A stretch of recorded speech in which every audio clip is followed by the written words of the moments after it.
ठीक है, इससे पहले जो हमने टॉपिक पढ़ा था वो पढ़ा था हमने पूर्ण वर्ग गुणनखंड और पूर्ण घन गुणनखंड। अब पढ़ेंगे कुल गुणनखंडों का औसत, कुल गुणनखंडों का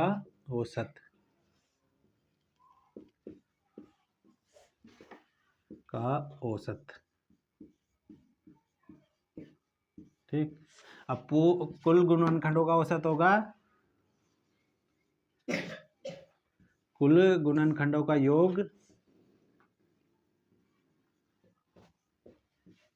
बटे में कुल गुणनखंड।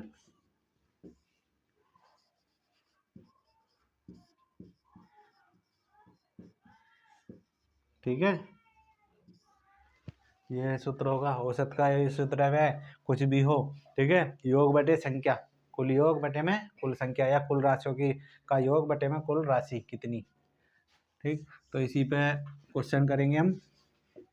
20 के कुल गुणनखंडों का योग, ठीक है, का वो योग कह रहा मैं, औसत, औसत योग तो हमने कर लिया था ना पहले, अब है इसका सेकंड लास्ट औसत।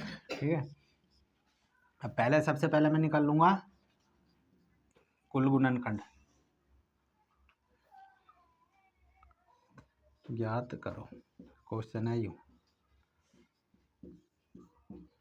ठीक, तो 20 के कुल गुणनखंड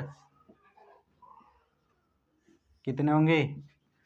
20 को मैं तोड़ूंगा 10 गुना 2, ठीक है, तो इसे मैं कर दूंगा 2 गुना 5 गुना 2, तो ये हो जाएगा 2 की घात 2 गुना 5 की घात 1।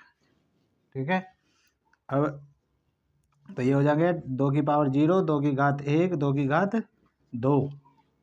ठीक, कुल गुणनखंड निकालने के लिए ये तो करें 5 की घात 0 और 5 की घात 1। ठीक है, इसका मान हो जाएगा 1, इसका 2, इसका 4, इसका 1, इसका 5। ठीक है, अब इनकी गुणा कर लो आपस में। कुल गुणनखंड कितने हुए, 1 एकम 1, 1 पंजे 5, ठीक है, और कितना हो जाएगा 1 एकम 1 और 1 पंजे 5, 2 एकम 2, 2 पंजे 10, 4 एकम 4, 4 पंजे 20। ठीक है, ये हुए टोटल फैक्टर कितने हुए 1 2 3 4 5 6, तो 6 फैक्टर हुए टोटल।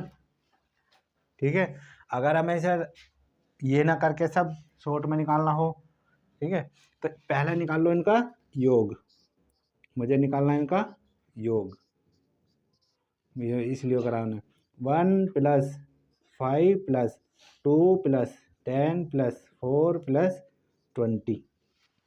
ठीक है, तो कितना हुआ 1 और 5 6, 6 और 2 8, 8 और 4 वो 8 और 4